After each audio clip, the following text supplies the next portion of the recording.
yeah, we're kind of getting back into it again. We've been kind of predicting that the market would be shifting, and which is really great for. I mean, there's always opportunities for lease options, but there's just a lot more of them when there's we're turmoil in the market. And so we've been having a lot of good conversations lately, and we've had some people who were referred to us from people we'd worked with in the past, and they had challenge problem houses, and so yeah, yeah. And actually, one of the things we're working on right now is helping flippers that got some deals that have gone bad that they can't get out of them. And so that's kind of was really one of our specialties about 10 years ago, and that's kind of what we're doing now. And we're getting referrals in that market as well too. So, gosh, what we're finding too is basically, because interest rates are higher and the market's pretty soft, that we're getting a lot of people that just they're motivated. It's exciting. It really is. And we can help people. Yeah. Absolutely. What do you see? What do you see for the future? Put on your Nostradamus crystal ball and everything. What do you see going? What do you see for 2026? Here, a little prediction. Well, I mean, we're already seeing, some market corrections. I guess that's the word I'll use in a lot of the markets, particularly in the South. There's a few markets that are probably just going to remain strong just because they have, real estate is so local, so I don't think you can say anything sweeping. I kind of was laughing, when they were talking about, well, the Fed's going to be cutting interest rate. And I was like, well, the mortgage rates don't actually follow the Fed rates, but whatever, so surprise, surprise, they haven't been quite as golden as everybody was predicting. But I think we just need to see some housing correction, quite frankly. I don't know if we will, but there's just been a lot of manipulation that's been happening on the other side. If things went according to how they should, we should see some market correction. I guess I'll say that. Okay. Market corrections, up or down? Oh, I think they're going to have to come down. I mean, they just, unless they're propped up, I just don't see them staying high. But hopefully not as fast as what's happening in some counties and zip codes in Florida. Yeah, that's just really Florida's really been hit. Really hit. Yeah. Florida, in Texas too. We were helping a guy last year, just as the Texas market was starting to slide, and it hadn't started sliding yet.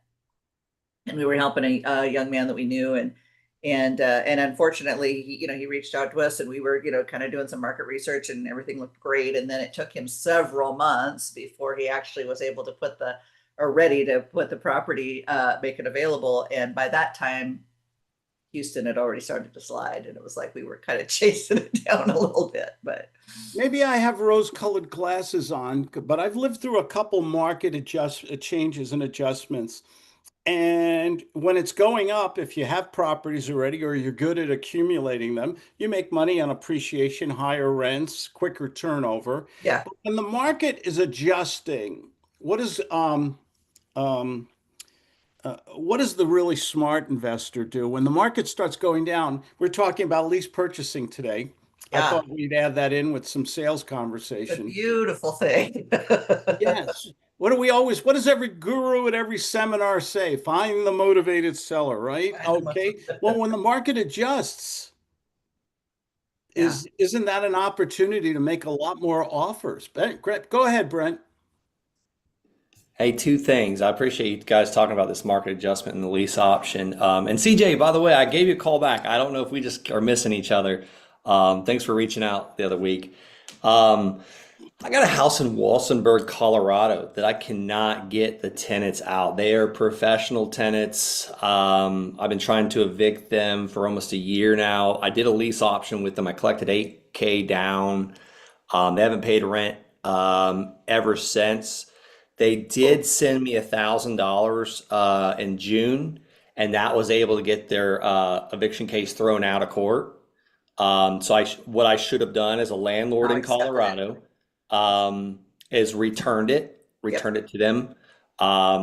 So we had an eviction date, but they never sent me the Zoom link. It's a bunch of bull crap. I don't know if anybody knows a good attorney out there. I'm at the point where I'm thinking about condemning the house by having someone go and rip the electrical panel out or something like that, but I don't want to get someone shot.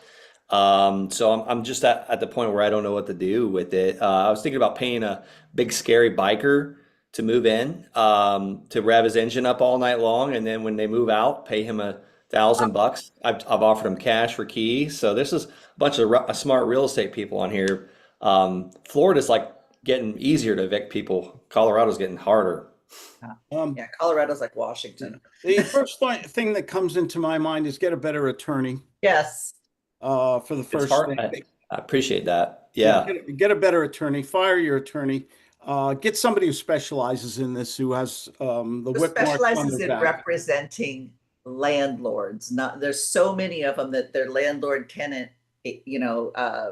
attorneys, but they represent tenants. So you Yeah, need if anybody knows one, I'd be happy because I had one person say that they would take it on and it was 7,000 and I was like, 7,000? This was about a year ago. I should have paid them, honestly. Yeah. So we've been filing the paperwork, which was a mistake. I'm from New York and New Jersey, so I have a couple ways that, um, You can unless unrecord. Might have to hit the unrecord button I'm going to for have to hit the unrecord because we're just like crazy right now. I mean, my good friend Tony Soprano advised me on a couple ways to do this. Seriously, the one way you're losing rent, you're probably getting malicious damage, attorneys are not cheap. Have you gone directly to the person and made a cash offer? twice, actually, probably 3 times. And what Yeah, did I've made offers. Listen, you're never going to be able to rent again when I evict you. You might as well just take the $2,000 and move out. Little things like that. And she gives me a thumbs up on Facebook, basically. But it's always a story. offer? How about if you offered more money? Maybe I should just ask her, what's it going to take? Do that and offer what's it going to take and give her a token amount of money while simultaneously having her. Is it just one person or a family? Oh God, it's her and her degenerate children and whoever Okay. else God knows that like Offer, to. here's what you do a little strategically. Okay. If I was in this situation, imagining I'm going to qualify this thing. So I'm not giving illegal legal advice here. I would offer some money. I would get a document signed with a portable notary, voluntary abandonment, it's called, and list all the people in the property. And the balance of the money would be given once they leave the premises. You have a locksmith there immediately, by the way, who and maybe a witnesses or someone video they're actually leaving the property on that. And I would pay them the balance. Listen to my words very carefully, with a check. Mm. Mm. Okay. I see where we're going with this. Okay, good. So you give them something to get them out. Unreasonable people do not, this is personal, subjective. Unreasonable people do not deserve the benefit of decent people. So like $1,000 down and like a $9,000 check the day they move out. Yeah. And then stop payment on it. And You didn't even have to say that. I've picked it okay. up. Because there was damage that wasn't declared, there was expenses, there were other things. Usually people in that situation cannot afford an attorney for a civil action like that. It could go to a small claims court with the wrong judge on the wrong. This is a gamble. It's all a gamble. But the bottom line is kick them out quick. Can you DQ it? Can you do it quick? Get them out of the place, repair it, get good people in there right away.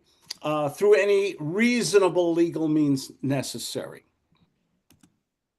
Okay, thank you very much. That's I said that very good. carefully. Yeah. There are ways. Thing is, just get them out, even if it takes money. And then you have some other things you can maybe consider to protect your financial interest also. Yeah. On that. Anybody else? Good stuff today. What else? Any other questions or on that? Anybody? CJ, you're way too quiet. And Jay Morrow, you guys are way too quiet today. What's going on in your world, man? Hey, Claude, how you doing? How's everybody doing? Good, Um, good. I'm actually on the road sitting in a Panera right now, so just kind of sitting back, observing. I was like 10 minutes late Okay. today, some traffic on the highway, but just listening into what you guys are saying. Okay, good. How's your business, man? You're a coach. Um, I just, I'm to be honest, in the last week to 10 days, I've done some deals with my students through my property management company where I've got some nice $40,000-$50,000 deals that just came through. So I'm pretty good over it. You're saying that like, oh, gee, it's, maybe it'll rain today or something, man. That's great. That's good It is news. raining. It is raining already. See that? Um, yeah. Is there anybody here in North Carolina? I'm actually going to be in Raleigh. Oh, I'm coming to Raleigh, Clark. How far were you? I'm an hour and a half south of Raleigh. Whatever we can do. I'd be I'm honored in, to meet you in I'm person. But in, I'm in I'm, Pinehurst, North Carolina. Now, let me know I'm your going. schedule. Send me an email or something. Let me know. I'm going to be setting up shop in North Carolina too. I got a lot of family down there. So Okay. A lot of good real estate here too, by the way, in Pinehurst area. This is an area in very high demand. It's very upscale. And in my opinion, Brent's specialty is what very reasonable here. Very what reasonable. county is Pinehurst? Moore. Moore County? Moore County, Moore. Beautiful Okay. central North Carolina, very nice. It's a mix of professional retirees who just came here to die playing golf, or a lot of military from Fort Bragg. I Oh, did not. military town. Okay. Oh yeah, a lot of good, a lot of nice military first families here. Yeah, And when I was in the Marine Corps, I think I did my first lease purchase there, and then I started showing other guys on the base how to get them also. So if I can get back into a military town again, I know that's a moneymaker right there. Just yes, yes. Room service just came in. Would anyone like a margarita or something? Or Okay, hey, no, no. hey, Claude, I'm sorry. What one? Hello, Coffee. hello. Hi. I got summoned into this room because my two friends are on from a long, long time ago. Hi, Claudia. So nice to see you. The first time Mariska and I met each other, we ran to each other and hugged. Do you remember that? I do. I do. Hawaii? Yeah. No, we Like were my at the hotel. sister from, Yeah, you had come to San Diego and we went to your hotel and then we went out to dinner and stuff. And the other story about Larry and Mariska is Larry's my twin. That's right. That's Sure. right. So We talked about that before. oh, you did? Oh, Yeah. okay. Yeah. Sorry, Okay. I'm being redundant. That just goes to show you I don't listen to your calls. There you go. But it's so good to see you two. It's probably been what we've known each other for 10 years or something. Oh, guessing. it's been longer Yeah. than that, I think. Longer? Yes. Oh, Yeah. okay. Okay. So You look anyway, great. You look, yes. I knew them when I was in high school or something. Yeah, something like that. Yeah. he's older than you, so that's kind of hard. But anyway, it's good to see both of you, and it's good to see everybody else too. I haven't seen these two in a while, so I had to say hi. Thank you. Good to see you. You too. What were we talking about? Jay Mora, you're up. What do you got cooking there, Jay? And then we're going to go and we're going to talk about, I want to talk about, after Jay, lease purchasing protocols. I've had a few phone calls lately from people who, let me show you my notes here and we'll go over them here. And you guys will get these later today. Just different ways to protect yourself in a lease purchase. I'm getting a lot of phone calls from people whose deals are they're falling apart. They're not in, the paperwork's wrong. They're getting good deals. They're spending a lot of time and money finding deals, but then they don't protect them in the deal. They lose the deal, or the owner who signed a contract gives it to somebody else, or they've been paying on the property for years and it appreciated $100,000, and then they still weren't able to enforce their rights. So there's some protocols to do that. We'll get into that next on here. Claude, are they using the Miranda's of option to put that cloud on there so that no one can go around them? Miranda's, I'm sorry, memorandums, you mean? Memorandum of option to record that so that Memorandum, nobody can go around them. it's one of the things on that list. Absolutely. Record a memorandum, or even better, just record the darn contract. I used to say just a memorandum so people wouldn't know the terms of your deal and everything like that, maybe to make a better negotiation. But now I'm older and arrogant now, so I don't even care if they see my deal. They're either going to pay me my price or somebody else will. Just a change in attitude as I grew up on that. I've always just recorded the memorandum. I've never put the contract in. But the more you think about it, when you just said it, I'm like, wow, well, what difference does it make? You got to think, you got to anticipate what can go wrong and what gives you a stronger case in court. A memorandum, a hand written memorandum, or the actual signed contract, which So if the memorandum is just to get them to call me, right? it's to I'll give still have it signed, right? it's kind of like a notification to the Yeah, world putting it on that notice. go ahead. Oh, just yeah, it's just putting it on notice that there's a claim against the property. But that brings up a really good question, and I've never done this. I've always just recorded the memorandum, and I think we may have recorded the contract before.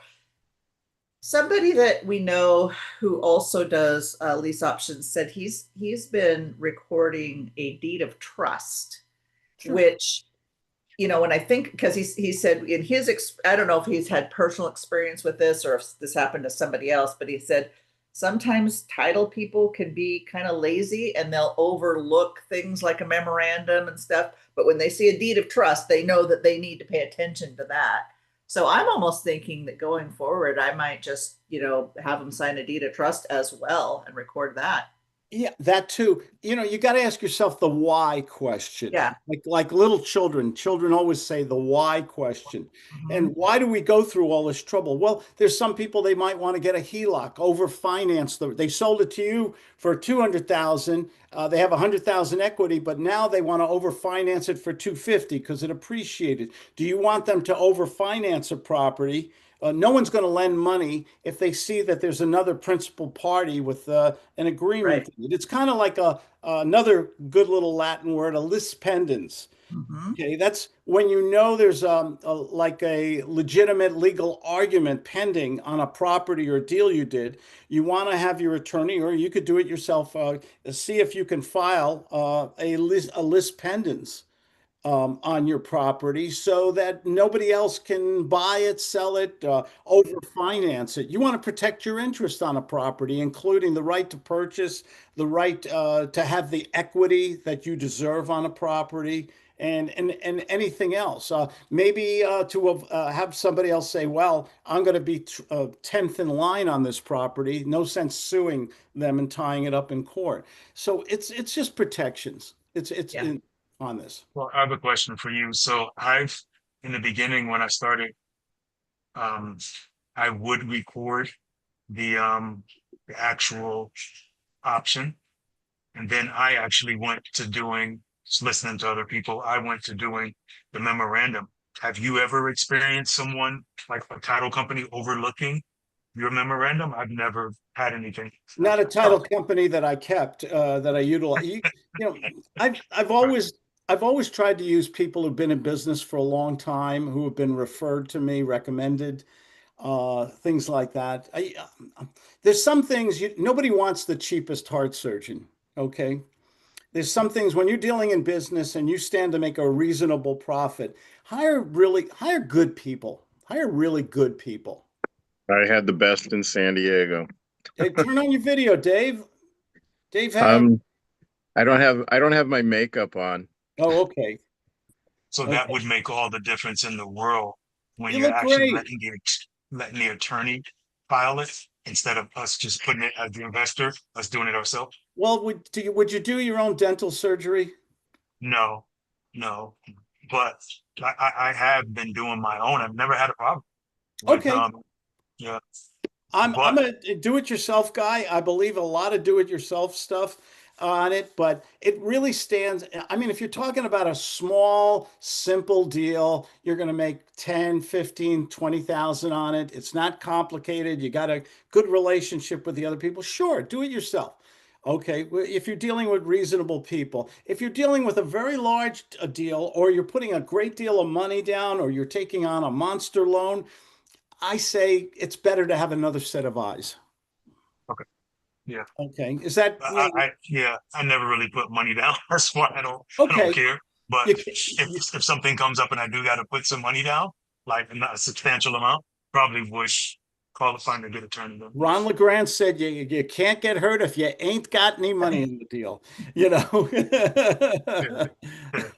So Absolutely. And every deal is new. There's no one size fits all. People always say the boilerplate, the template and stuff. There's different prospects, there's different deals, there's different strategies. Everyone is a new ball game, basically. And you have to weigh the risks versus the reward in a transaction. You don't want to overspend on attorneys and all kinds of and contractors and other things on a deal where you're only going to make a small amount of money, or you're doing a quick turnover assignment or wholesale on it. It's just not worth it sometimes. Jay, I skipped over you before. I apologize. No worries. Hello, everybody. I wanted to talk about my deal I had last week. So in Lewisburg, I say Lewisburg, North Carolina, I locked up a package of 5 lots. Early morning on Friday, I signed it. So I got it under contract for 50. I signed it for 58, and the buyer gave me 2,000 out of escrow, and then the remainder we're closing next week. How do you sleep at night? Gosh, it's terrible. Very well, I think. yeah, what county is that in North Carolina? It's right outside. It's like, I think it's Franklin County. Ringling? Franklin. Oh, Franklin. Okay. Yeah, Franklin County. The seller was trying to beat me down, and he's like, I'm gonna call the developer that's developing all around this county. I'm like, go ahead, it's us. Because I'm connected. I'm the acquisitions person to the largest developer in this area. And I'm like, go ahead, call them. You're just gonna get back to me. If you keep making as much money as you're doing, Jay, you're gonna have to increase. You're gonna have to get another 5 kids. Increase that family. Oh yeah, that's true. 10's a nice number. Does he take after Joe McCall? I don't know. Joe has like 18 kids or something. Jay took my rule of 5 very seriously. He just got a little confused what we were talking about, but Jay, your house is always quiet, isn't it? No. Larry, in Mariska, am I saying that right? Yeah, Mariska. Where you guys located? We live in Coeur d'Alene, Idaho, North Idaho. Everybody has a Trump tattoo in Coeur d'Alene. I love Coeur d'Alene. Have you guys? Larry and Mariska have a great habit of discovering super places, and Coeur d'Alene, it was like a secret a few years ago, really, wasn't it? It was. We actually probably should have jumped on it about a year sooner before things went a bit crazy, but yeah, it's all good.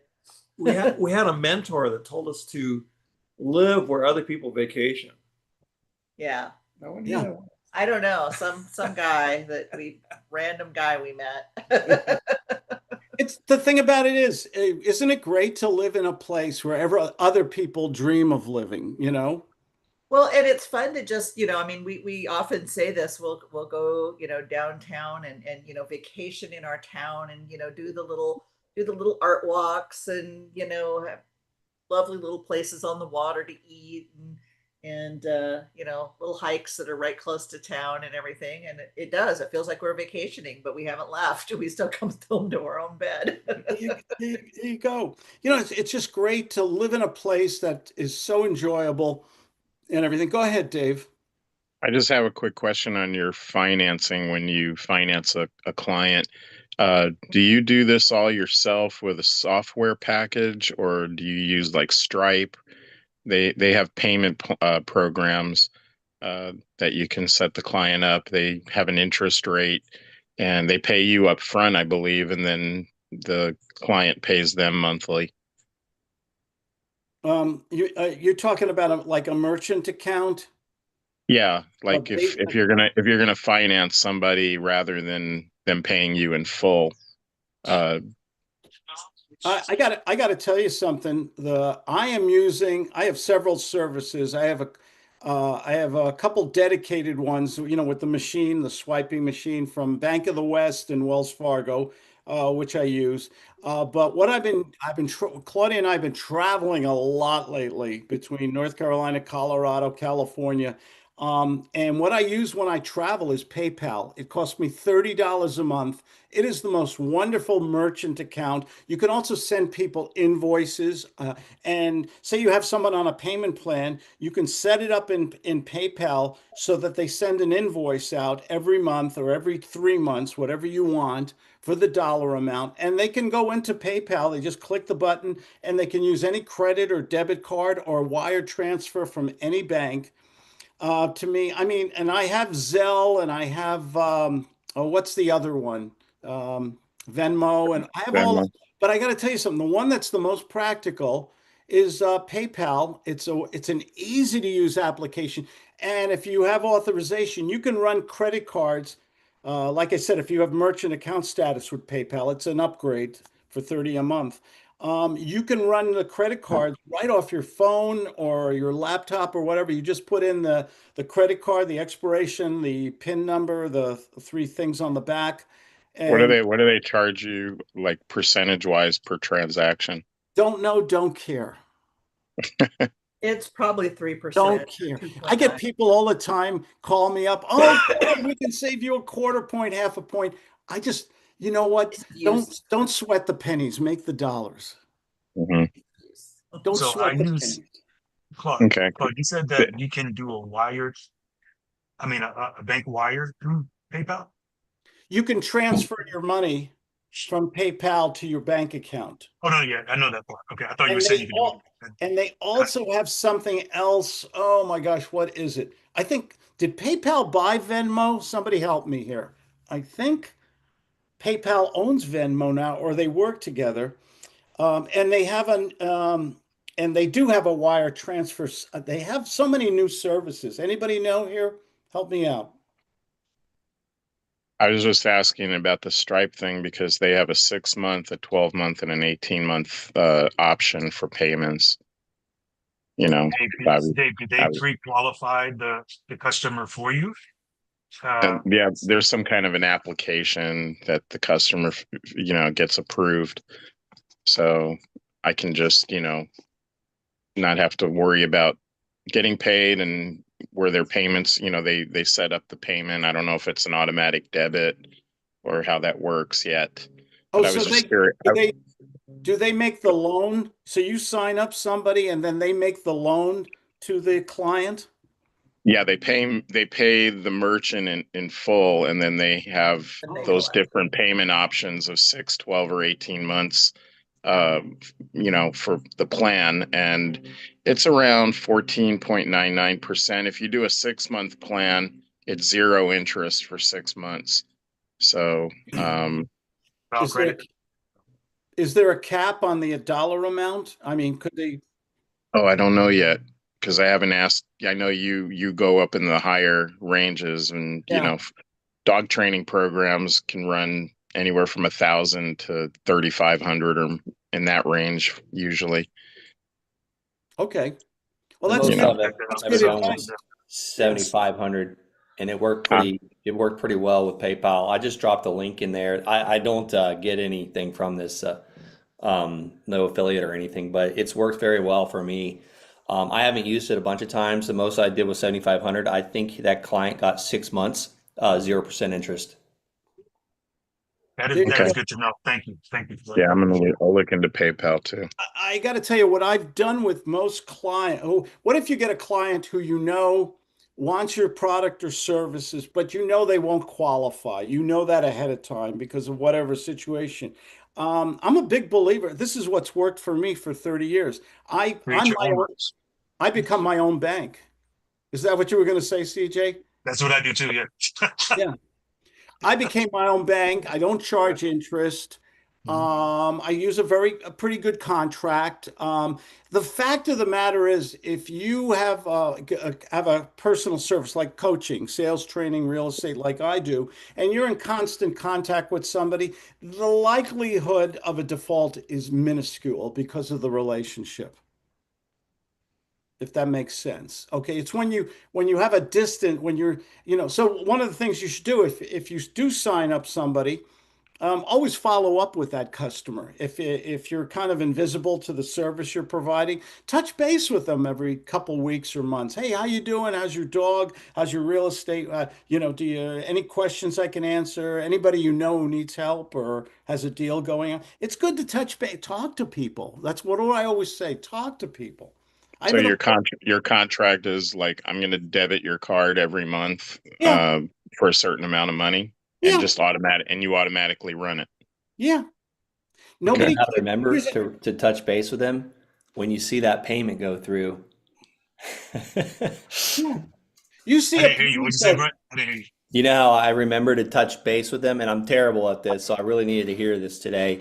Is when you see that payment go through, is to send them a quick text, hey, how are your numbers looking? Or how many offers did you make this month? Little things like that, just thinking about you. Little things like that. It really does help. And a video would be even better. Hey, Joe, and I'm always checking on Joseph. Like a lot of time, I don't do it enough, but I'm always like, Joseph, what's going on? And he never replies back, but hopefully he sees my messages coming. Yeah. I could do it What more often though. I really could. I should. Um, yeah, Claude, I've been working on launching a new product, and it's actually teaching people how to purchase their home. So coming up with some different titles for it, but um, it's just for like how the common person who's been through a foreclosure or bankruptcy or whatever, and just putting together a course to teach them how to get a house, even if they have bad credit. what happens Have you ever done that? done what exactly? I'm Just sorry. like you know how you have your lease purchase system. Have you ever just kind of targeted to people who have either low credit or have been through foreclosure, divorce, or anything like that? Not really, no. No. I usually target people who are entrepreneurial by nature, rather than the retail end user. I've always done better with a person who wants their own business out of their home, who's already in real estate attorneys, real estate investors, real estate agents, or somebody who has a job they just hate. I get people call me, I hate my job, I want to leave it. I want to do what you're doing. I saw your videos. That's why I put out a plethora of videos. People see it and they say, how do I do it? Can you tell me more about it? I'm calling for the free book. Can you through your marketing, which grassroots marketing, can you structure a plan where you engage three, four, five people a day? And here's the rule. Everybody get your pencil out. Write this down. Real simple rule. I say this all the time. People love free shit. Okay, write this down. People love free stuff. Give away a lot. I give away better things than what some gurus charge for. As a result, people communicate with me. Okay, they text me, they email me, they schedule, they call with me. If I talk to enough people every day, guess what happens to my business? Make some good money. Yeah, I- it's Claude, I remember when we met 30 something years ago, and I'm only you 36. were Leave me alone. well, we were in kindergarten together. Okay. And You had the you were dirty just getting diapers. started. You were starting out, and you didn't do consulting and all this stuff yet, but you would create those lease purchases. You had uh a list of buyers and a list of sellers you would keep in a database, because there's people who had good jobs, they just had crappy credit, and they had something bad happen, and they needed time to recuperate from those issues, but you kept them in case you had a deal that fit their parameters. You could put them into a property. And I remember those days, when you would say, I'm going to put this guy, he's not ready yet, or he has a substantial down payment for option consideration. but he just has crappy credit. He needs a couple of years to clean things up. Yeah. People come back. I have had people, thank you for sharing that. People come back to you sometimes if you stay in consistent communication, a newsletter, a podcast, an email, a text, or as simple as a phone call on their the world's greatest. Help me out with his name, Joe Geralt, the car salesman. Help me out. I got his name wrong. Joe Um, Girard. Joe Joe Girard. Girard. Joe Girard. Has everybody read that book? Joe Girard, the world's greatest car sale. It's an old book. He's from the 50s or 60s. But what he said is so brilliant. And I base a lot of my business on this common sense. When he had a customer bought a Chevy or whatever, he'd get their birthday, their anniversary, the name of their children, their wife, their wedding anniversary, and he'd send them cards, or he had his secretary or somebody send cards to them. Just little, hey, just wanted to let you know we're thinking of you. I hope you have a wonderful birthday, anniversary, Merry Christmas, Happy Kwanzaa. What happens when you remember people and you acknowledge them? Get warm and fuzzy about you. They reciprocate. Like, what's the song from Cheers says it all. You want to go to a place where everybody knows your name. Don't you? Did you ever go to a restaurant repeatedly and Joseph and Ellen, how you been, man? I'm so glad you came. Oh, I got a great table. Oh, we got a special tonight. You're gonna love. Don't you love when people make a big deal or remember you or acknowledge you? Okay, and if you're running a business, with coaching or something personal or even real estate or whatever, and you remember people and acknowledge them, how huge is that in persuasion? It's monstrous. Another thing Joe Girard used to do, he would go to like stadium events, like a football game, and then when there was a big touchdown and everybody got on their feet and went crazy, he brought uh, sacks of business cards and he'd throw them up in the air, and then he'd move to another section, and it was like confetti for celebrating, and all his business cards were all over the stadium. Do you think do you think we need to bring back the simple business card again rather than all this stuff? Do you think just giving someone you meet casually and you just hand them a card, real simple? Do you think we should bring that back again? I think people crave personal So connection, and I'm all it about, works. I love utilizing AI for this, that, and the other thing, but people want to have, I don't want to talk to a bot. I mean, there are a few bots that I've encountered who are really good, but at some point, sometimes we reach a situation where it's like, okay, I got to talk to a human here because you're not answering my questions. So I think people really are craving human interaction and connection. A lot of people. A lot of people will create an electronic business card and say, "Hey, do you have a card on you?" And if you happen to not have one on you, you can text them your electronic business card. What if you give them a card though and you write a little personal thing on there? They remember that. I don't know. I'm not a contrarian, but I try not, I don't want to do what everybody else is doing all the time because you get lost in the crowd. Yeah, I don't know how many contacts in this thing. Half of them I don't know. Yeah. It's like Facebook, right? It's like I have no idea who they are. People still like to put crap on their But refrigerator. if I have a card, I can kind of go, oh yeah, so and so, especially if they wrote a note. Yeah. Exactly. You guys, I love just talking to you. What a great conversation we're having today. And so quick tip on the business cards, by the way, while the shiny cards look cool, can't write on them. A matte surface allows you to write on it. So. Good. That's a really good tip. Thank you. Yeah, no, you can't write on the shiny cards. You're right.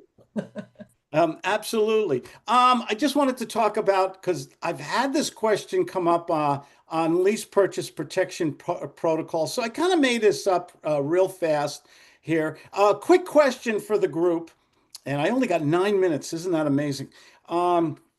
We never have anything to talk about. Isn't that a tragedy? We have plenty to talk about. Should you use your own contract, something you drafted, an expensive attorney-drawn contract, a guru contract, or a state-approved contract when you're doing a transaction or a lease purchase or subject to or anything? Which one do you think you should use? Go ahead. I use a combination depending on the state. Like in Washington State, I will use the states or the Washington Rental Housing Association, for example, their rental contracts because they're up to date on what all the state laws are. In Idaho, I don't care because they just don't have teeth in their Well, you're living in a normal place. Yeah, you were living in a normal state. But if we're doing this in Washington State, the crazy town that where we used to live, so use their rental agreement, but our option agreement.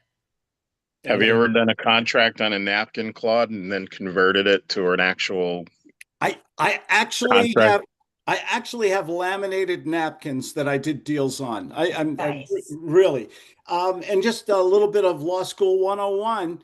If you have a napkin and you write the date and identify the parties involved and the location of the property and the terms, and it's signed and it's bound by some kind of consideration in performance or cash or whatever, is that a legally binding document? Yes. Yes. Absolutely. I wouldn't want to take it in front of a judge, but, and that's the whole point of using a state approved contract. You can cross out things, guys. You don't have to adhere to everything that's in a contract. You cross it out, you initial it, you get the other party to initial it. You can add on an addendum or a miscellaneous paragraph the things that you want, like the right of assignments and things like that. And get it, and if it's a good deal with enough money in it, get it always notarized. We talked about that earlier with Brent's eviction and things like that. You have a negotiation, make sure it's notarized because that gives it veracity. My thinking is that if you go, God forbid, you have to go to court. Once again, foresight is better than hindsight. The judge will give a lot of credence to a contract that's been approved by the bar, the board of realtors, the property records division, rather than your own napkin contract. Okay. Does ketchup and steak sauce and lipstick void the contract? It's not impressive. No, it does. It does not. It does not. But so statute of frauds. The Uniform Commercial Code says that any real estate transaction has to be in writing. It has to be the terms that it has to be expressed in writing. Other verbal contracts in real estate are not enforceable. Just if you remember that one thing from today, that's really important. Get your contracts notarized. It's easy. If you belong to a credit union or a bank, a lot of them do it for free for you. Okay, if it's a situation like Brent where you're dealing with that kind of miserable people, have a portable notary. It'll cost you $100 and have them drive their van and or a car and come to your home or wherever you're doing business. It's worth it to get sometimes things witnessed or notarized. Notarized is better than a witness Hey, because, go ahead. Clark, are you saying the lease purchase agreement, or are you saying Any the agreement. lease, or are you saying the option to get I'm no? I'm I know I'm that. I'm saying any agreement that has value should to you in terms of profit or importance or liability should be notarized. Even the purchase, you're saying so purchase and sale? Yeah, why not? I mean, once again, it's a question of are you doing a $2,500 quick assignment? I wouldn't do it. Absolutely. Right, right. But you could have it witnessed, bring a friend along or a next door neighbor or somebody. It can't hurt to have it witnessed. That's what they did in the old days. Okay, in the old days, people couldn't write. They put an X, and somebody who could write signed next to it to verify it. If it's a simple deal, it's not complicated, it's a quickie deal, you're not making much money, I wouldn't bother with it. So it's a question of degrees in it.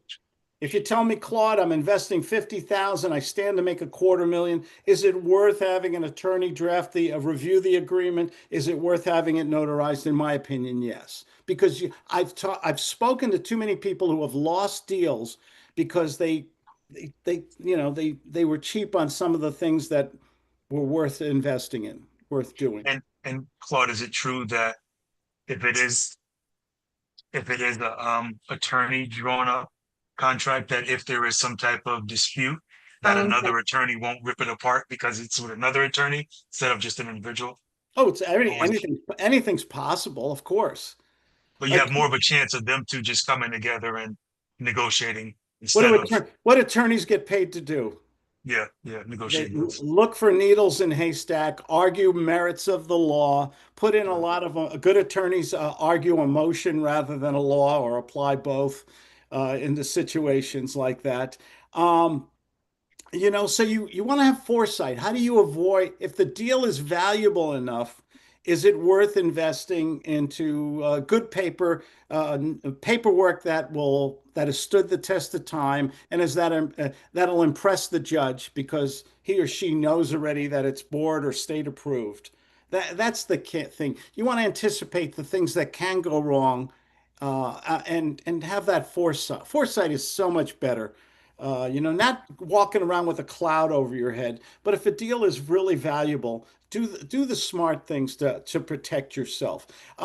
If you're have option money or with a third party or a neutral party, sometimes I like to put the money personally in my pocket. Some people like to use third parties. File a memorandum of option. We talked about that, or record the contract.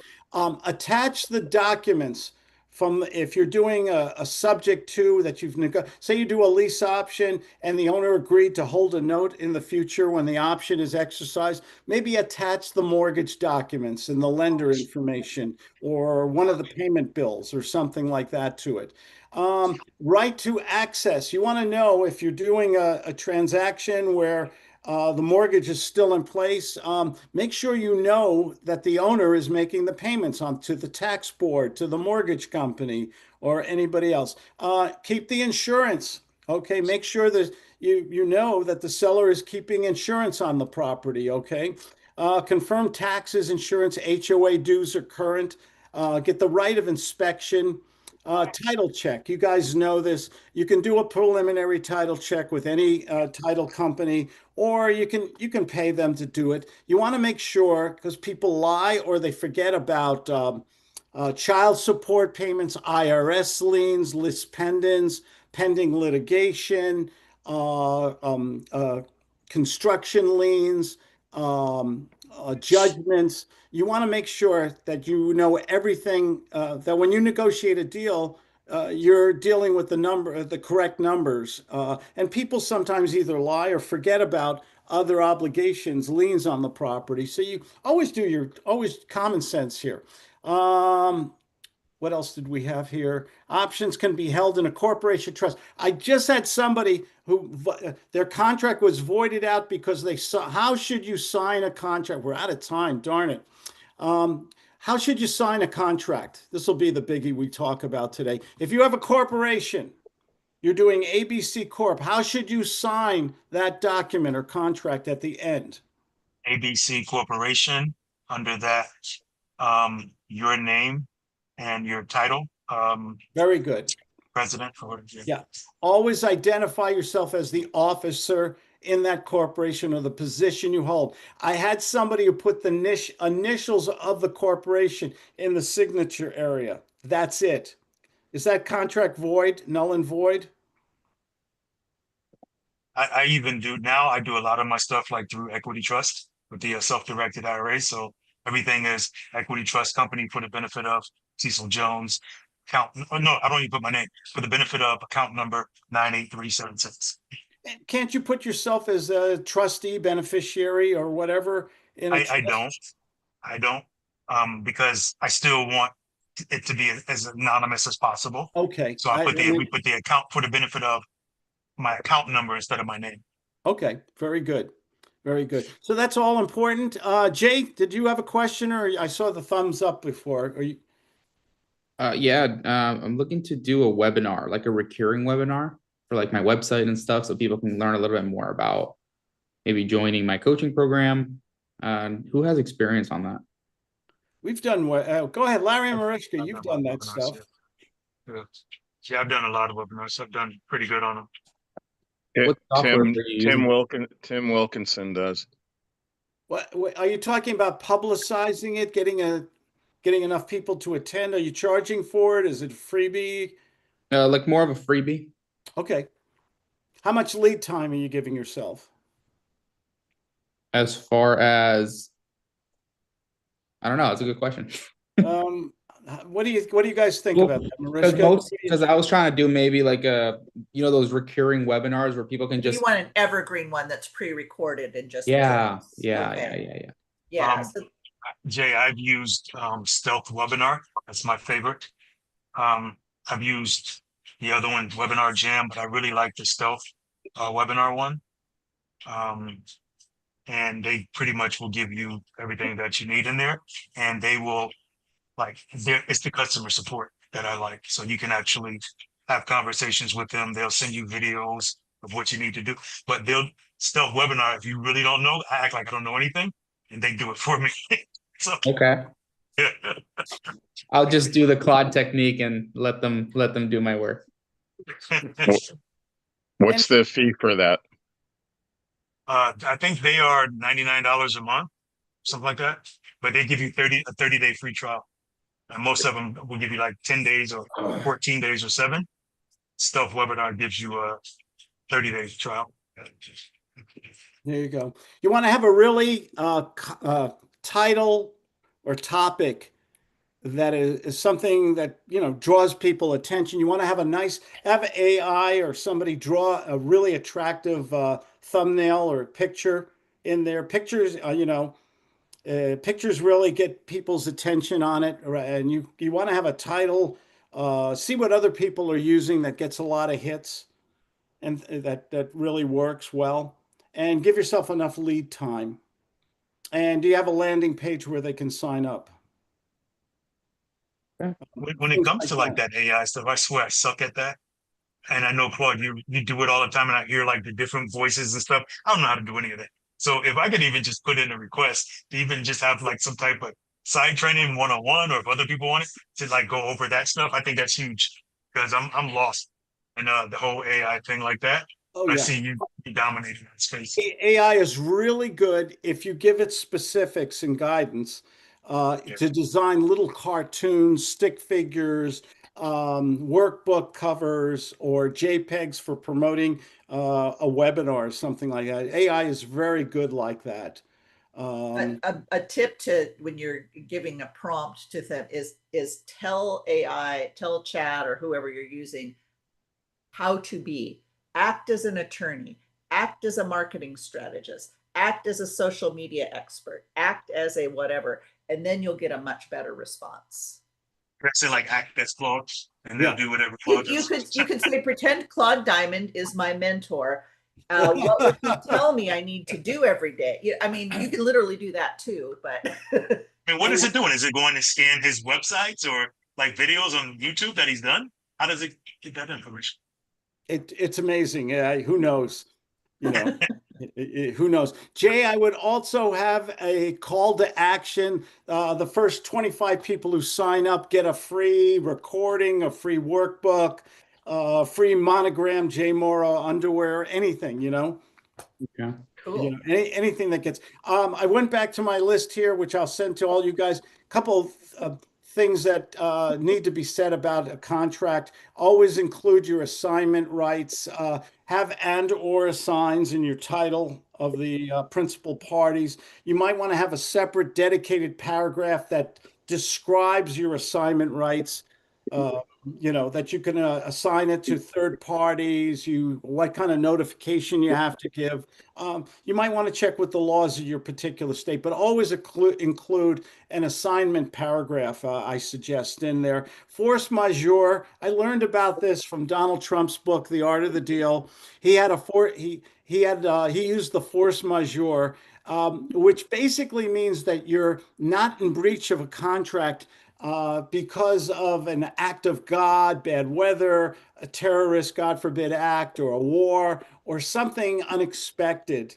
You're released from a binding contract when something unusual occurs. And this is the way you can save yourself in a situation like the pandemic or the pandemic would be a great example of utilizing a force majeure act. It's a little secret. This is probably one of the best takeaways you'll take from today, utilizing a force majeure paragraph. And really, that's it, guys. We got to go here. We went long because we had nothing to talk about today. Randy George, I didn't say hello to you. How are you? I'm doing fairly well. Still, still upright and taking nourishment, so can't complain too Okay. much. Well, I saw you eating that cheeseburger in front of all of us, and you didn't bring enough for everybody. So, It was a steak sandwich. It oh, wasn't a God, cheeseburger. oh, now you're really clear. Dude, you sell me a guts. Last thing, sell me a guts. Sell me a steak sandwich gut style, utilizing the five senses. You were selling me a steak sandwich. 30 seconds. Go ahead. Okay, what I would like you to do, Claude, is just imagine how this steak is going to taste when you eat this thing. It's thin sliced, put on fresh baked bread. It's got mayonnaise, tomato, lettuce, onions. I love that. It is so good. We put some cheese on top of it. Ooh, what And kind the of cheese? toppings, it's What kind hot of cheese? Ooh, provolone. oh, I love provolone. And is We- it melting? Yeah, over we the- melt. We run it through the grill and melt provolone on top of the steak before it hits the Ooh. bread. It is hot. It is fresh. It is so tasty. Just imagine being able to sink your teeth into that. Mm. What do you think the sensation would be like in my mouth if I bit into this hot, delicious sandwich? I'll tell you what it tasted like. What it felt like in my mouth. It felt like delicious. Oh, Felt like hot steaks, hot cheese, and cold tomato and lettuce on a brand new warm, just out of the oven bun. It was so good. did you wash it down with your Diet Mountain Dew? Dr. Pepper. Dr. Pepper. There you go. Everybody's going to have a steak sandwich for lunch today, right? Hey, You're right. you guys are great. Thank you for joining. We'll see you next Monday. And go out there, talk to people, and have a lot of fun. And nobody deserves success more than you wonderful people. Thanks for joining today. Take care. Thanks, everybody. Bye, everybody. Let me find some music here. I always like to go out with some music. Okay. Little Men at Work. Who can that be now?